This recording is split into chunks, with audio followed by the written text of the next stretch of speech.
to Fly Nubian Money, where we help you master your mindset and maximize your money.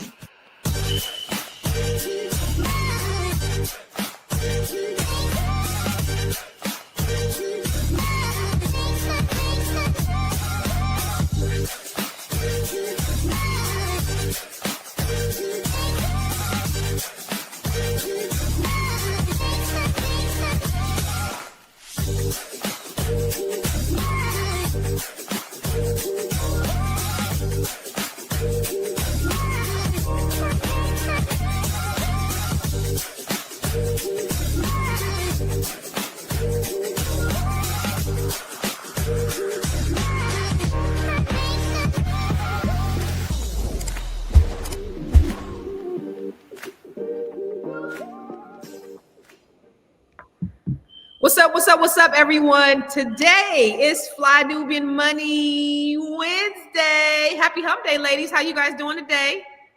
It's so good to see my queens. I ain't seen y'all in a week. I ain't seen y'all. So it's so good to see you guys. And it's good to be seen by everybody in the audience, everybody in the chat.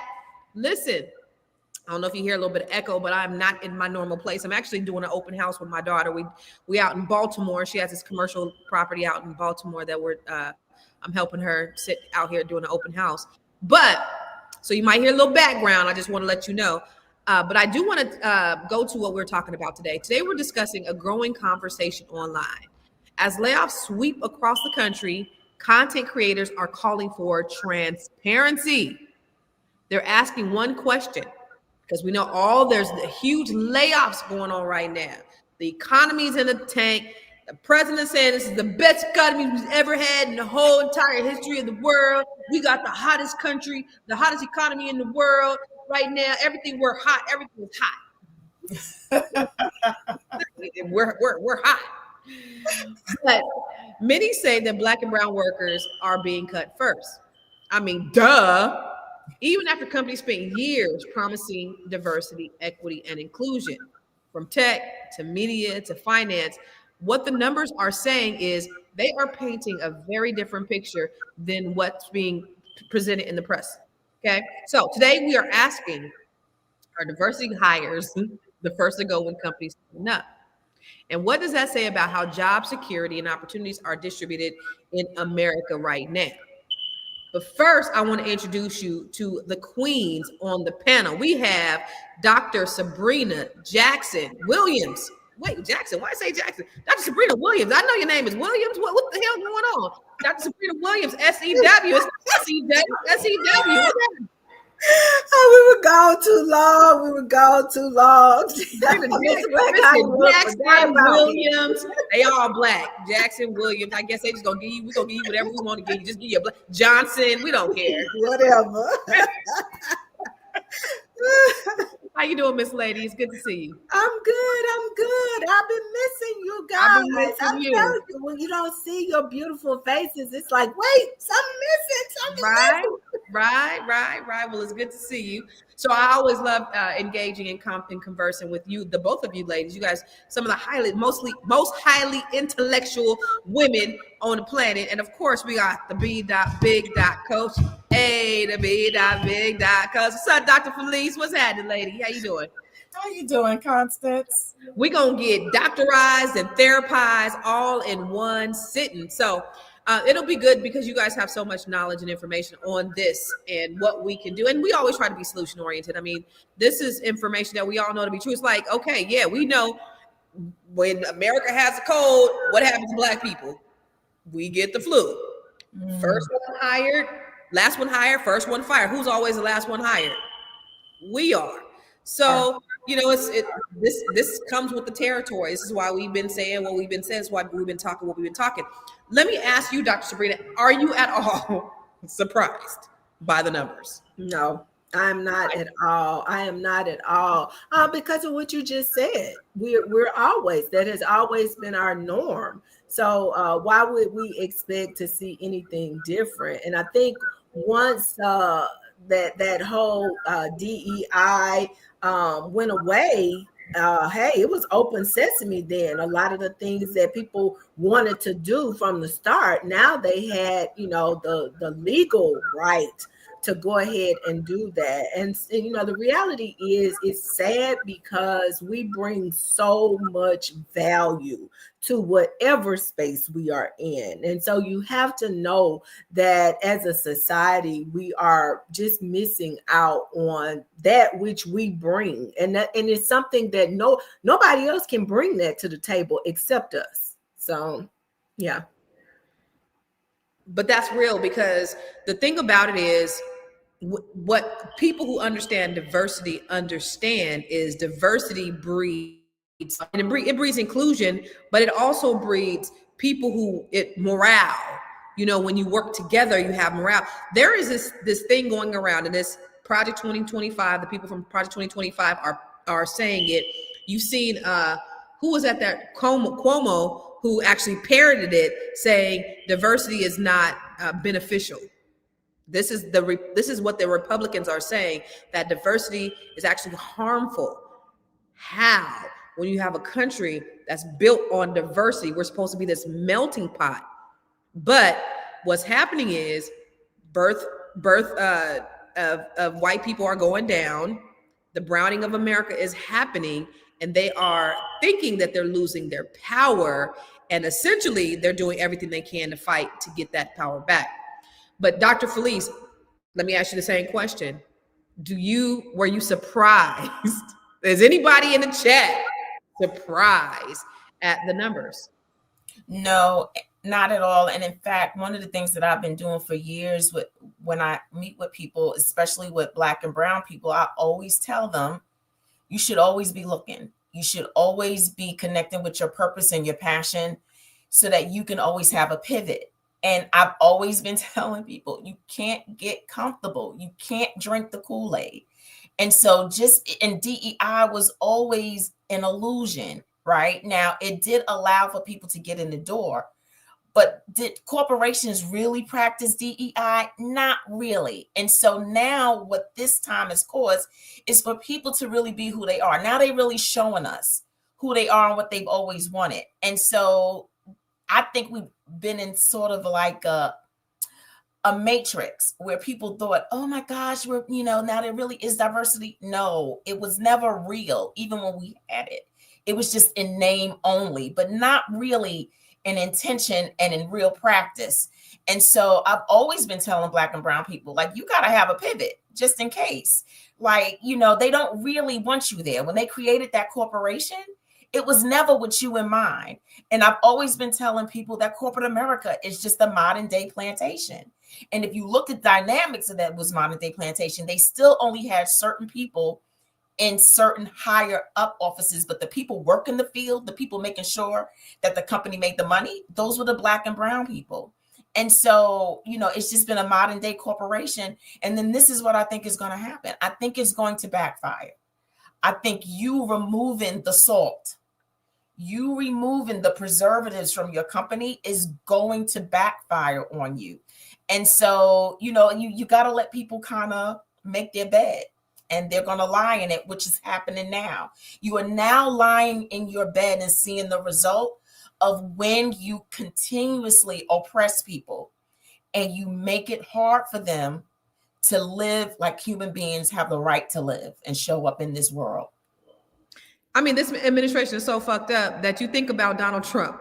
You try to get rid of the Mexicans and you getting rid of the brown people. So now our produce is going up. Now all the things, our essentials are going up. Now we can't have basic things because who's going to do the work? He said, when we went to the inner cities, we thought they'd be the ones to do it. They thought they was going to put us back on the plantation in that way where we're doing hard labor. And Black folks is like, no, we got a certain skill set. We know our worth. So I'm not picking the grapes. I'm not picking the uvas. I'm not doing it. So then I saw an interview with him on Fox News the other day, and he was like, we need the Chinese people to come over. We need the Indians to come over because we just don't have the talent in the workforce. And she's even like, this is Fox News. She's like, we do.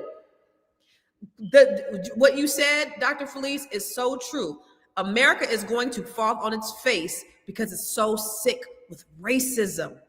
You have the people right here, but you will not invest in the people that you have. You rather import a certain demographic from another country because you're so sick with racism. You don't want to see black. And somebody said, it was a white person that said, or a Hispanic person that said, I don't know, maybe you guys know, but there must be something about black people. There must be something, I don't know what it is, but there must be something special about black people because they're doing so much to like destroy. Like, what is it? Can you guys tell me? Because all the efforts specifically that go against black people, is there a secret that they know that we don't know? We'll talk about more when we come back from the break. Woo! It's a good show right here. But I'm biased. If you are just tuning in, you are watching Fly Nubian Money, where we help you master your mindset and maximize your money. My name is Tiara Williams. I'm also known as Miss Black Hollywood, and I'm the proud producer of this show because it is lit. If you want to receive notifications for when we go live Monday through Friday, 1 to 2 p.m. Eastern Standard Time. All you have to do is text the word Queens to 87948. That's Queens to 87948. That's QUEENS to 87948. Also, if you want to grow your money and not blow your money, all you have to do is go to flynubianmoney.com. There's all kinds of resources, there's courses, there's free giveaways. There's just no reason to be broke in 2025. All you have to do is go to flynubianmoney.com. Obviously, you don't want to be entertained here. You want to know enough to grow. Wait, I need to put that on a shirt. You got to know to grow. Got to know to grow. So know and grow with flynubianmoney.com.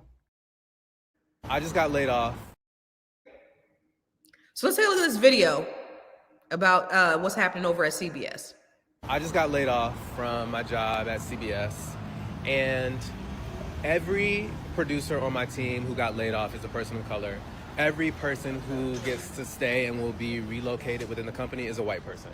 Now, in my meeting with the executive who told me I was getting laid off, I specifically asked him if it was a consideration for us to be relocated somewhere else within the company, and he said that we advocated to keep the show. We advocated to try to get you relocated somewhere, and we couldn't. Because I asked him, why are you the person who is making this decision or delivering the news that we're being laid off? And he said, oh, it could have been anyone.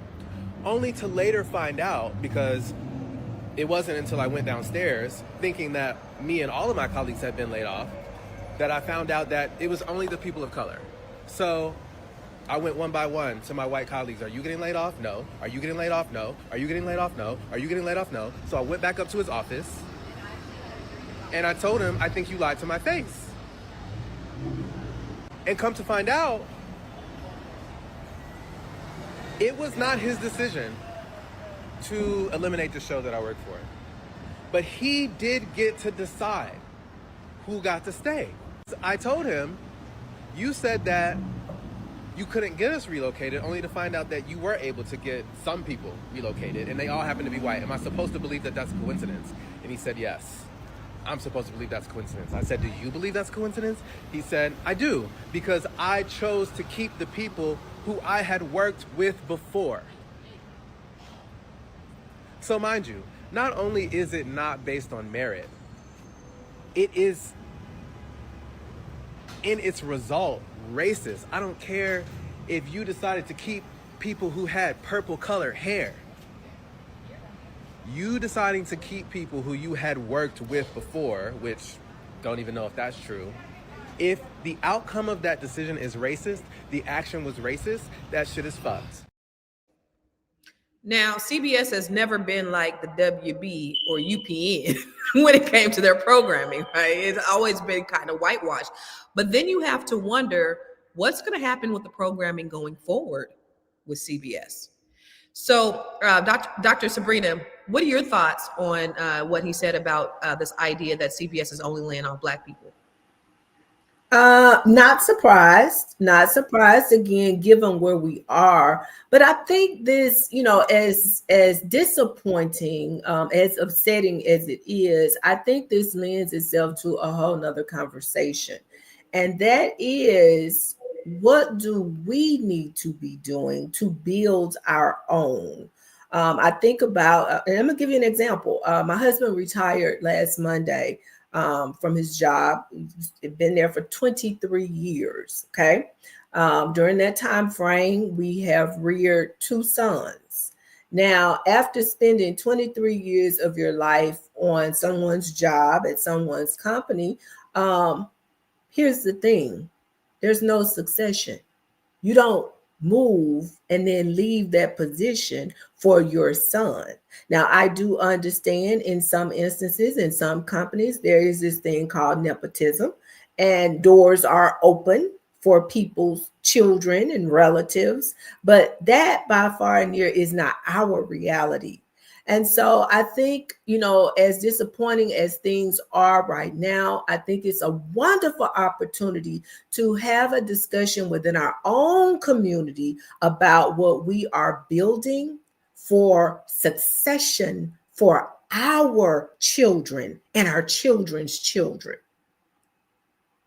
No, that's good shit. And I know, even pivoting to you, when you talked about the pivot, Dr. Felice, Patricia Jones said, America is falling slowly every day. I've never seen so many white people marching in my life with signs of their disapproval of this racist administration. This is really a sign of the times of what's going on in America, how we are seen across the globe, how we've lost respect. Donald Trump is tone deaf to everything because he still thinks we're hot. I'm hot. This is hot. And you see that the Commanders game last Sunday, they booed him, they flipped him off. They're like, so it was just a lot going on with this administration. He don't care because in the meantime, while they're doing all this stuff, they're getting richer and richer and richer. There's never been a time in history where a sitting president has just gained so much wealth and it's gone unchecked. We also know that they said, listen, they're desperately trying to make sure that the Democrats don't win the midterms because they said we going to jail. Y'all, we is going to jail if they get elected for the midterms. They know that there's a large sense of corruption. But in the meantime, here's what I think. We still can't fall asleep. We can't depend on that happening. When you talk about the pivot, getting ready for the pivot, Dr. Felice, what does that really mean? Because what happens is we have a short-term memory. And so when we get comfortable, okay, everything's good, we start sitting on our laurels. In spite of that, what should we be doing? Well, I think one of the things that we should be doing is welcoming a little bit of discomfort into our lives and keep it there. Like, you never get too comfortable, right? Comfort, I think comfort is a beast to people. I think it causes people to regress instead of progress. And so you got to keep a little bit of discomfort. I also think that we need to change the mindset from drinking the Kool-Aid of a me individualistic kind of mindset into a we community mindset. We are going to have to depend on each other in order to make sure that we get the outcomes that we need just for ourselves, but for our children, because our children are getting ready to enter a world that we really didn't prepare them for. And they are our legacy. So if we don't teach them how to be resilient, if we don't teach them how to swim, we run the risk of becoming extinct. And so we have got to pass this on to a mindset about community, about helping each other, and then think about what it is we do still have.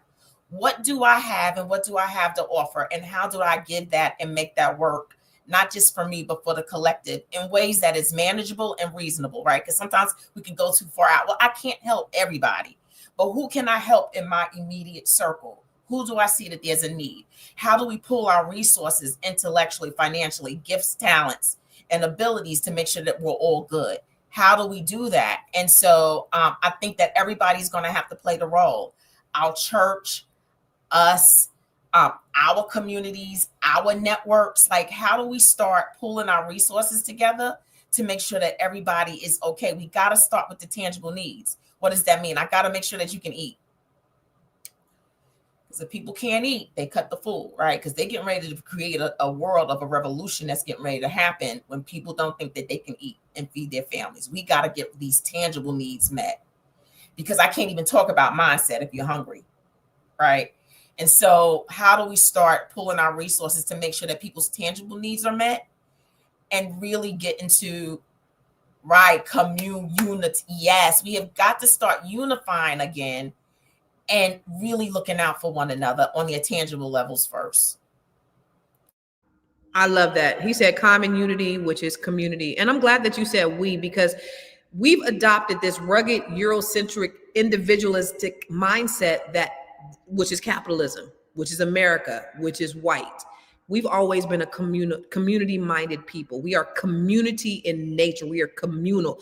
The African that is in our blood is communal. And so we have to go back to that. And we have to know that whatever's going on in this administration, in this world, in this country, that we got to look at and stop looking at me, just like you said. And oh, by the way, Anonymous, let me just tell you, I am not at home. Okay. Yes, there's a lot going on. It's an echo over here. I am at an open house with my daughter. She's at this commercial listing, and I totally forgot about this podcast today. I told her I was gonna come help her with her commercial listing. So y'all just gonna have to thug it out through this goddamn smoke detector that just drive me nuts too, and this echo because there is no furniture in this office space. Okay. All right. So let's go to a commercial, or let's go to another video, and then we're going to come back and talk a little bit more about it. For those who just tuned in, we're talking about the truth about layoffs, why it is that Black workers are taking the biggest hits. I know you're busy, you got things to do, and you can't take us on the go with you every single day. Good news for you. We are now on Spotify. So if you can't watch us, now you can listen to us on Spotify. Search Fly Nubian Money, and all the episodes shall appear. All you have to do is like, subscribe, leave a 5-star rating, leave some comments, tell people how you love us, so that when other people come along and are looking for a great show to watch, they can find Fly Nubian Money too. One last thing, and just in case you've been sitting under a rock, Fly Nubian Money now has an investment club. We are the Fly Nubian Money Club. It's easy. All you have to do is go to flynubianmoneyclub.com, and I am committed to bringing in top experts from all industries to help you level up. They're teaching us the skills that we need to compete in this market. We often say that nobody is coming to save us, not the government, but guess what? We're coming to save us. I'm coming to save you with the Fly Nubian Money Club. So listen, all you have to do again is go to flynubianmoneyclub.com. We have a 30-day free trial set up just for you, just for those people that are struggling. Even if you ain't struggling, you ain't got to struggle. I'm coming. About a month ago, I made a video talking about how 300,000 Black women have recently been laid off from their jobs, myself included. And one of the main questions and critiques under that video was, well, what about X group of people? Everyone's getting laid off right now. It's not disproportionately affecting Black women. And I'm here to report to you that that is actually false. There was just an article that came out from the New York Times that gave the labor statistics of how employment's affected for other groups of people. And let me read it to you. So white women over the same time period have seen an increase of over 100,000 jobs. Same with Hispanic women, and wait for this, white men have seen the largest increase among groups, over 300,000 in the same time period. So yeah, breaking news, Black women are being disproportionately affected, and it is now proven. And it's really sad, and honestly just makes me want to shop for more Black-owned businesses and be way more intentional about that. So yeah, go support other Black-owned businesses and consider starting your own, and definitely just prepare yourself for layoffs. I know no one wants to think about worst case scenarios for stuff, but being financially prepared has definitely helped me more during this time. So maybe I'm the only one that didn't hear, because all I heard was stop. So I was trying to hear she said, what did she say, y'all? Somebody sum it up for me, because I didn't hear it. She was saying that there's an increase in Latina men and women and white men and women in jobs. So they haven't been affected by this job loss, that there has been an increase in them actually getting employment, where the decrease is only happening on the side for Black people. Good old meritocracy. The idea that you get the job based on your merit, which has never happened in this country. Meritocracy does not exist in America. But yet, here we are. Dr. Felice, Dr. Sabrina, what do you think about this idea of meritocracy and the idea of Black people? They said Hispanic is on the rise too, or is on the decline? On the rise. And so you got to think about those industries. Possibly it could be construction, it could be in those areas where they're finding an increase. So you have to think about Hispanics, even though they deporting them. I still see Latinas working. Not everybody's being deported. Okay. All right.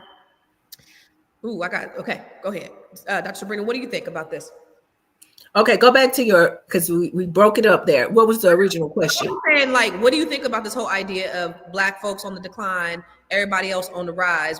What is it? Is it a targeted effort to destroy our community? Absolutely it is. Absolutely it is. And then here's the sad part. When you add that on top of everything else that's going on, okay, for example, the government is shut down now. So these people are out of work, okay? Are there 300,000 jobs out there available? So during the time frame in which they are looking for employment, chances are they may have to have some type of assistance. Okay, well, everything is shut down. Where are they going to go to get this assistance? Okay. So during that time frame, they may need to eat. One of those non-essential things like eating. They may need to eat. Well, there are no benefits available because the government is shut down. So how do they do that? And I got one for you. Constance, are you ready for this? We had a whole load of monkeys, infected monkeys that overturned here in the state of Mississippi a few weeks ago. So not only are there no SNAP benefits, people can't even go in the woods and hunt safely to try to get them some food because they may get attacked by the infected monkeys. So we got all that going on as well. And on top of that, on a serious note, I just need to lighten things up. Look at your face. But that's true, though. That's true. They got the monkeys now. There were 3 still running around on the loose. But I mean, you see, it's just so many things that are adding to this. And then when you factor in this stuff with the Affordable Care Act and the premiums going up. So now I have no job. I have no insurance. We barely eating over here. And oh my God, now that I'm stressed, I can't go see Dr. Felice or nobody because I don't have any benefits. But I'm going to pay them. So, I mean, I think, yeah, it is intentional. Okay, so let me ask you, Dr. Felice, with everything that's going on, right? White people we've seen time and time again, they will vote against their own best interest because they are sick with racism. They hungry right now. They still gonna vote for Trump. They ain't got no insurance, no medical. They still gonna vote for Trump. What do you think?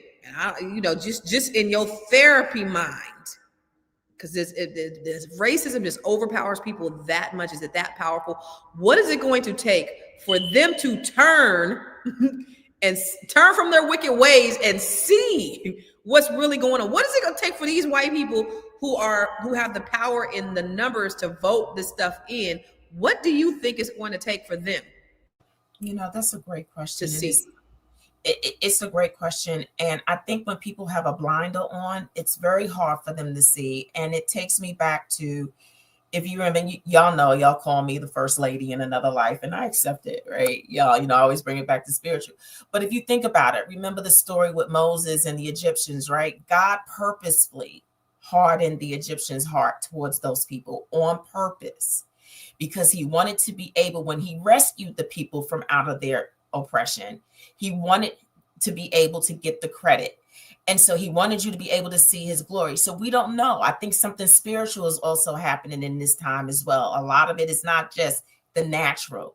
I think something spiritual is going on, because I think there's a purposeful hardening and blinder. For them, right? He sent every plague on the planet. And nothing caused them to release the oppression of those people. So I don't know necessarily what it's going to take, but I do want our people to stay encouraged. I do want our people to be and start preparing and positioning themselves for a possible transfer of wealth. But you got to stay positive in order to be able to receive it. So I know that I don't know what it's necessarily going to take. I don't know if it's going to have to be where their suffering is so deep that they're not going to be able to deny the blinder. Does that make sense? And I'm hoping that it doesn't take that level of damage for them in order for the blinder to be removed, that you cannot continue to live in this space of privilege and power and oppression where you're the only ones who benefit, that it doesn't come back to haunt you. And so I just want our people to really